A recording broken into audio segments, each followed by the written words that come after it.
Ya, kita berjumpa dalam Special Report Metro TV bersama saya Iqbal Himawan. Selama 30 menit ke depan akan menemani Anda dalam program Jalan-Jalan ke Pekan Raya Jakarta. Nah, tentu Anda penasaran kenapa Pekan Raya Jakarta? Karena Pekan Raya Jakarta ternyata tidak hanya menarik minat warga masyarakat, namun juga sejumlah tokoh, antara lain Gubernur DKI Jakarta Fauzi Bowo atau lebih akrab dipanggil dengan Bang Foke. Ternyata di sela kesibukan yang padat, beliau masih sempat meninjau langsung aktivitas yang terjadi di PRJ yang tahun ini menargetkan 4,5 juta pengunjung.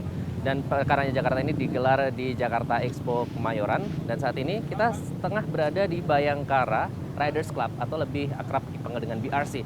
Ini adalah wadah atau komunitas para pengguna kendaraan roda 2 atau motor di mana mereka menyalurkan aktivitas atau hobi atau kreativitas dalam sebuah aktivitas sosial. Saat ini seperti terlihat, ini adalah mereka sedang menyelenggarakan servis gratis untuk para pengendara roda 2 yang mengunjungi PRJ. Ini adalah sebuah wadah di bawah binaan Gubernur DKI Jakarta Fauzi Bowo. Dari sini terlihat bahwa komunitas motor tidak akrab dengan hal kekerasan saja, namun juga aktivitas sosial seperti yang terlihat saat ini di stand PRJ. Assalamualaikum Bang. Salam. Saya Iqbal Bang. Ya. Ya Bang, ini kita mau tahu sedikit nih Bang, kenapa tertarik nih Bang mengunjungi? Apakah ada yang spesial atau memang ini program dari Pemda DKI sendiri Bang? Bukan, ini sebetulnya kawan-kawan dari Bayangkara Riders Club ini klub yang dibina oleh kita, dibina oleh Polda, dibina oleh Pemda, ya. Dan mereka punya kegiatan yang sangat konstruktif dan positif. Ya. Ini merupakan klub pengendara sepeda motor yang saya kira tidak hanya besar jumlahnya, banyak 130 klub. Ya, nanti tanyakan sendiri jumlah orangnya berapa. Yang saya lihat sangat concern mengenai keberadaan klub-klub sepeda motor. Ya. Dan seperti ini, mereka sekarang punya mobile unit, ya, mobil bengkel namanya. Mobil bengkel ini memberikan layanan kepada para pengendara sepeda motor. Ya. Kalau yang layanan biasa aja gratis sifatnya, ya, kecuali kalau ganti part. Ya. Dan ini adalah suatu yang sekali lagi saya ingin tekankan sangat besar kontribusinya untuk para pengendara sepeda motor di Jakarta. Mereka juga bersama-sama dengan Polda, bersama dengan kami, ini ingin menunjukkan bahwa tidak semua klub-klub atau katakanlah ada yang mengatakan namanya geng dan lain sebagainya, itu berperilaku negatif. Jadi menjauhkan dari stigma bahwa geng motor itu identik dengan kekerasan ya, ditunjukkan dengan ini. Saya kira itu stigma yang keliru ya. Dan saya yang membina bersama dengan Pak Kapolda, membina mereka ini tentu merasa tidak boleh digebiah-uyah begitu saja. Okay. Ya. Potensi ini harus kita manfaatkan. Anda lihat sendiri kontribusinya tidak sedikit dan mereka menjaga kesejahteraan sosialnya itu sangat baik. Oke, Bang, ini kebetulan sudah ada Mas Samudi di sini, Mas. Selama ini berkecimpung di klub BRC ini, apa sih yang masih ingin diharapkan dalam rangka pembinaan itu ke depannya, nanti bisa disampaikan? Ya, alhamdulillah untuk sementara ini bermula saya dari awal dulu ya, Pak. Bermula memang Kemayoran. Masalah geng motor berawal dari Kemayoran. Oke. Maka kami yang ada di klub di Kemayoran mengatakan bahwa kami adalah klub, bukan geng motor. Kebetulan kami telah berkoordinasi dengan Pak Gubernur, dengan Pak Kapolda, bahwa kami mengadakan acara-acara yang sifatnya sosial terhadap masyarakat dan membuat kreativitas pemuda kepada terutama para pengunjung PRJ yang memang merasa trouble kendaraannya, kita bantu. Seperti itu. Nah, terus untuk ke depan alhamdulillah dapat kita binaan-binaan seperti sosialisasi berlalu lintas dengan baik dan tidak ugal-ugalan, dan arahan-arahan dari mungkin dari Dinas Perhubungan ya Pak Gubernur, dan mungkin dari arahan juga safety riding dari Polda. Oke, jadi akan terus dibina terus ya Pak ini ya? Ini komunikasi intensif yang harus kita jalin terus-menerus. Karena yang jadi anggota klub kan juga bertambah atau berkurang nanti. Ya. Dan ini harus terus komunikasinya harus terus dijalin. Ya, mungkin nanti ada lagi tantangan-tantangan baru yang harus kita jawab dengan ya komunikasi intensif tadi. Oke, Ya, baik. ya. Ya, pemirsa jangan kemana-mana, tetap di Special Report Jalan-Jalan ke Pekan Raya Jakarta, karena setelah ini kita akan melihat produk-produk kebanggaan karya anak negeri yang ternyata bisa berbicara di dunia internasional. Kita akan langsung berjalan dengan Bang Foke setelah ini. Mari Terima Bang. kasih. Ya, terima kasih. Kabar. Ya. Ya, Lihat motor.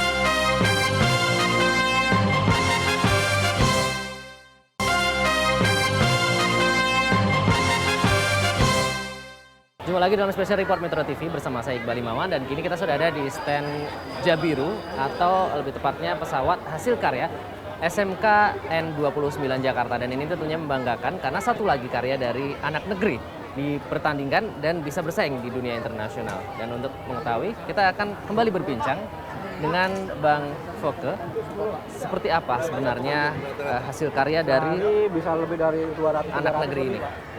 500-an lebih kadang. 500-an. Oke, Bang Foke, ini kan biasa. luar biasa ya Bang ya, maksudnya siswa SMK sambil jalan Bang. Ya. Siswa SMK bisa menghasilkan pesawat seperti itu Bang. Itu apa sih rahasianya Bang dalam hal pembinaan ini? Saya kira saya tidak bisa terlalu banyak memberikan informasi detail, tapi silahkan tanyakan kepada kepala sekolahnya. Dan juga ini yang mastermind-nya di belakang Jabiru ini. Ya, beliau sekaligus juga tes pilotnya. Ya, kalau kita lihat tayangannya, yang menerbangkan Jabiru ini adalah beliau. Yang jelas buat saya ini merupakan kebanggaan tersendiri bahwa STM, dulu STM namanya, sekarang SMK Negeri 29 ini berhasil memproduksi Jabiru, ya, yang seluruh komponennya itu dirakit memang di SMK Negeri 29 ini. Kalau kita lihat di dalam, komponennya ini terdiri dari sebagian besar komponen barang-barang yang bisa didapat di pasar. Ya. Jadi saya kira ini suatu hal yang luar biasa, ya, dimana ini ya komponennya ini bisa dibeli, ya, dibeli di pasar, di Glodok, kemudian di pasar-pasar elektronik. Ya. Saya kira ini prototip yang biasa, bukan luar biasa, tempat penumpang untuk pesawat seperti ini. Ya, dan jelas ini saya kira merupakan tidak hanya kebanggaan SMK Negeri 29, penerbangan guru-guru, para teknisi yang ada di sana, murid-muridnya, tapi juga ini merupakan kebanggaan orang Jakarta. Oke. Melihat hasil yang seperti ini Bang, ini kedepannya dalam pembinaan siswa SMK apa yang akan dilakukan Pemda DKI ini Bang? Secara umum saya ingin menjadikan SMK ini arus utama.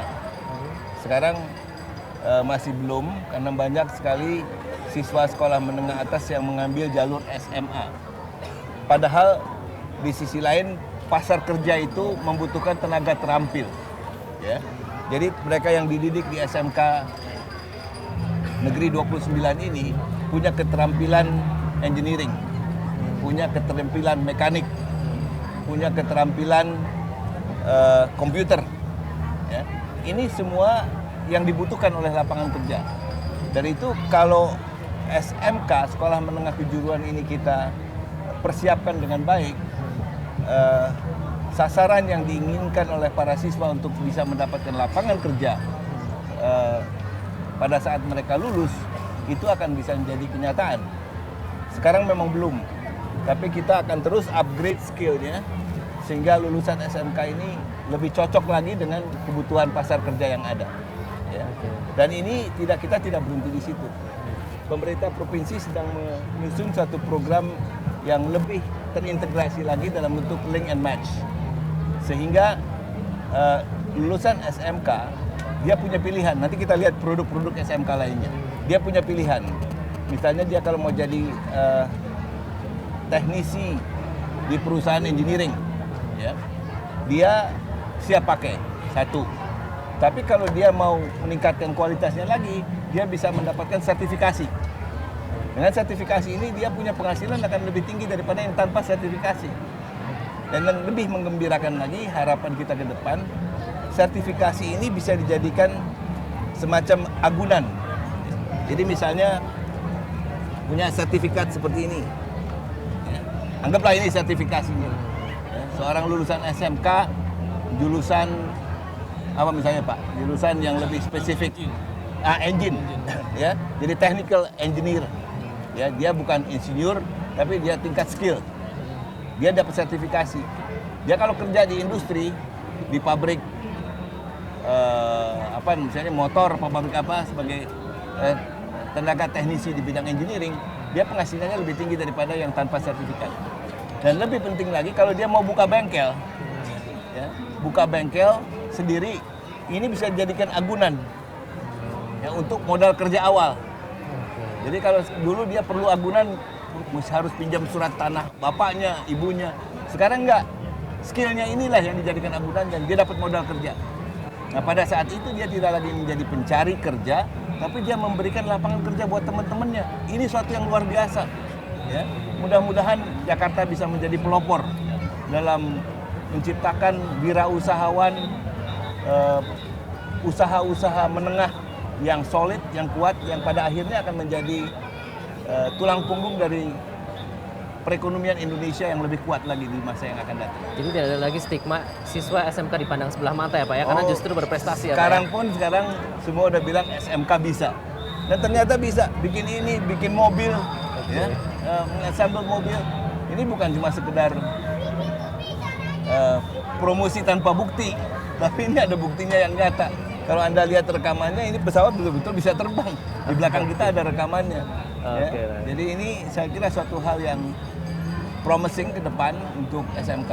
Tapi memang terus terang harus saya akui, di Jakarta ini ada 62 SMK yang negeri. Ya. Yang non pemerintah itu ratusan, ada 300 lebih. Jadi yang kadang-kadang membuat citra SMK ini belum positif adalah beban dari mereka yang belum memenuhi standar ini. Dan ini secara sistematis akan kita buat standar sehingga SMK-nya SMK yang betul-betul berkualitas. Swasta boleh, tapi dia harus jamin kualitas pendidikannya itu dengan baik. Jadi SMK bisa, Indonesia bisa ya Bang ya? Pasti. Ya. Baik. Oke. Makasih, kita lihat ke depan nanti. Ya, pemirsa, jangan kemana-mana, tetap di Special Report Metro TV Jalan-Jalan ke Pekan Raya Jakarta.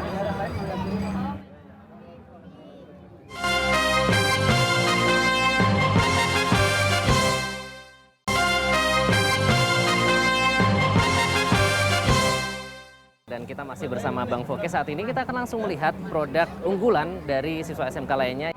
Mana Pak Kepala Sekolah? Kepala sekolahnya mana? Kepala sekolah sedang ke jalan dinas di Korea. Pak. Oh, lagi ke Korea. Iya. Oke, ya. Ya, Bang Jadi Foke, ini mobil ini sudah lulus uji emisi nih Bang. Ini udah lulus uji Iya, emisi. Ya. jadi itu Jadi bisa ini, diceritakan sedikit Bang. jadi mobil ini memang di assembling di SMK Negeri 4 Jakarta ya. di Jakarta, di Cilincing, Jakarta Utara. Saya sudah mengendarai mobil ini beberapa kali. Oke. Jadi saya sudah coba dan sudah lulus uji kelaikan, uji emisi. Ya, ini siap dipasarkan. Ya. Dan ini merupakan kebanggaan juga buat SMK Negeri 4. Ya. Sekali lagi, ini ada harganya di sana tuh. Kalau kita lihat ini, ya. Oh, ini saya kira harganya pun bersaing on the road. Ya, 132 juta. Dengan bahan bakar hybrid sudah dengan bahan bakar hidrogen. Bahan bakarnya ini nitrogen ya. Jadi keunggulannya apa saja nih Pak mobil ini? Jika Silakan dibandingkan Bapak yang ceritakan sudah ada mungkin. Keunggulannya dari Kalau mobil ini satu masalah ininya bahan bakar ini kan menggunakan solar diesel dengan 1.500 cc. Ya. Dan kemudian sudah ditambah dengan hidrogen, jadi dengan model hybrid artinya efisiensi bahan bakarnya cukup Lebih tinggi lagi. Jadi bisa 1 sampai 30 km satu. Ini mesinnya mesin solar, tapi ditambah dengan hidrogen. Jadi dia punya efisiensi lebih dan tinggi. emisi gas buangnya Lebih bersih. lebih bersih. Lebih bersih. Ya. dari Ini- segi komponennya nih Pak. Iya. Iya, itu gimana? Unggulannya apa nih Pak? Untuk komponennya mudah. Mesinnya apa dasarnya? Mesin dasarnya dari Dongfeng, Pak. Ya, Jadi Dongfeng, dari Cina. Ya, Mesin dan Cina. sudah dikenal oleh masyarakat Indonesia, Ya. khususnya para petani. Maka harapan kita bahwa mobil itu nanti dari program DKI ini adalah untuk kebutuhan masyarakat petani di seluruh Indonesia, khususnya di perkebunan. Bukan hanya untuk Jakarta. Bukan jadi untuk Jakarta saja. Tapi program ini dilahirkan dari provinsi DKI. Ini Ini itu harganya harus kompetitif. kompetitif. Kalau Lihat lihat itu yang harganya 132 juta 132 rupiah, juta Pak, ya. kan. Ya. Pak ini harus mengikuti tes apa lagi Pak untuk akhirnya bisa digunakan Saya oleh kira ini masyarakat, sudah Pak? siap Pak, untuk Sudah tes dipasarkan. jalan sudah, dan Sudah. uji Uji emisi udah lulus, jadi siap untuk siap dipasarkan. untuk dipasarkan. Oh, Mas saya bilang tadi pemasarannya harus melalui tentu jalur profesional. Ya, jadi kita tidak bisa memasarkan ini hanya melalui jalur yang tidak profesional. Jadi harus ada agen, harus ada jaring pemasaran. Ya. Bisa kita tidak perlu membuat sendiri, mungkin kita bisa titipkan pada pada brand yang sudah ada. Ya. bisa kita lihat Ya, bagian dalamnya ya, Pak. ya. Boleh? Ya, Bang Fokus sudah merasakan sendiri Bang. Ini nyaman atau gimana nih Bang setelah merasakan naik mobil ini? Ya, artinya sebagai mobil angkutan saya kira ini cukup bukan nyaman ya. bukan cuma layak tapi sudah bagus kualitasnya ya. Betul. Sudah bagus kualitasnya. Untuk angkutan di pedesaan. untuk di Dan pertanian. beberapa Boleh anu sambil- juga, ya, beberapa sampling sudah kita pakai juga untuk beberapa kecamatan ya, untuk angkut ya, kebutuhannya. Ini yang cukup bagus, gearnya cukup smooth ya, dan supirnya juga ini tidak terlalu kaku, nggak terlalu keras. Dia pakai synchronize kan udah ya. Betul Pak. Ya. Semua bikinan SMK nih. Iya. Luar biasa. Ya. Jadi AC-nya ini, dingin Bang. ya pasti kalau AC sih saya kira nggak ada masalah ini. Ya. Dia nggak pakai AC nih. Jadi tidak hanya Iya, mobil bekasi. penumpang tapi juga mobil Mobil niaga angkutan, untuk mobil memberdayakan. Memang utamanya ini untuk kepentingan niaga. Iya. Jadi seperti yang tadi. Program di DKI kita untuk mobil niaga Pak. Ya.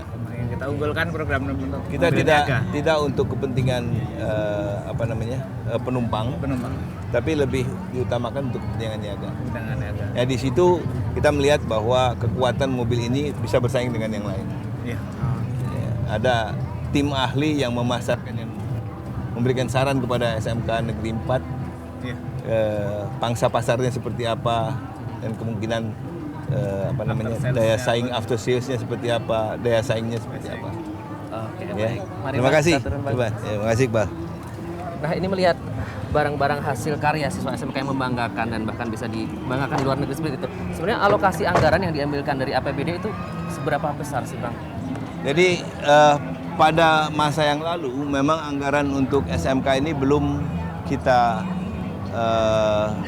cadangkan terlalu besar. Tapi mulai tahun anggaran ini, tahun ajaran 2012-2013 ini ke depan, setiap siswa, ini anggaran satuannya adalah siswa SMK-nya. Ya.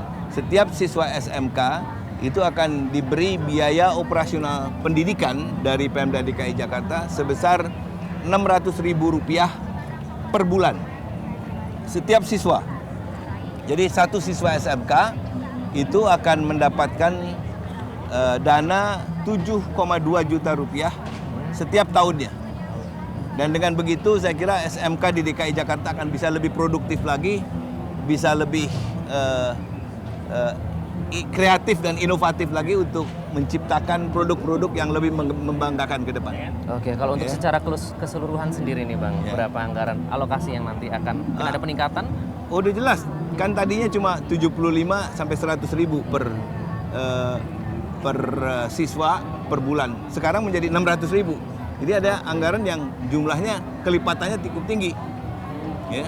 Dan ini khusus untuk SMK karena saya kan tadi bilang bahwa kita ingin mengharus utamakan SMK ini. Ya, menjadikan SMK ini ajang pendidikan yang kompetitif. Oke. Ya, dan siswa-siswinya lulusan SMK ini akan menjadi tulang punggung perekonomian Indonesia ke depan. Saya dengar ada rencana gratis sampai SMA Pak? Itu dia yang saya bilang tadi. Jadi gratis itu terjemahannya adalah kita menyediakan anggaran Oke.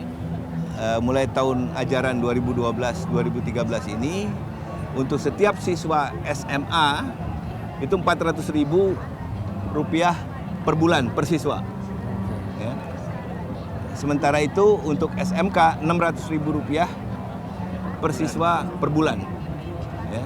Dan dengan anggaran ini kita yakin bahwa pendidikan SMA pada tingkat SMA dan SMK itu bisa bergulir, ya, dan memberikan jaminan bahwa wajib belajar 12 tahun itu akan terselenggara. Oke. Ya. Kemudian selain daripada itu kita memang punya cadangan juga untuk membantu biaya operasional pendidikan buat sekolah-sekolah SMA dan SMK yang swasta. Oke, baik. Tapi ini harus melalui seleksi. Oke. Mengapa? Karena tadi jumlah SMK-nya kan yang swasta ini banyak sekali. Hmm. Sementara itu kualitasnya belum ada standarnya. Oke. Demikianlah Special Report Metro TV Jalan-Jalan ke Pekan Raya Jakarta. Terbukti bahwa pendidikan masih jadi prioritas utama pemerintah DKI Jakarta. Terima kasih telah bergabung bersama kami. Saya Iqbal Himawan. Sampai jumpa di Special Report selanjutnya.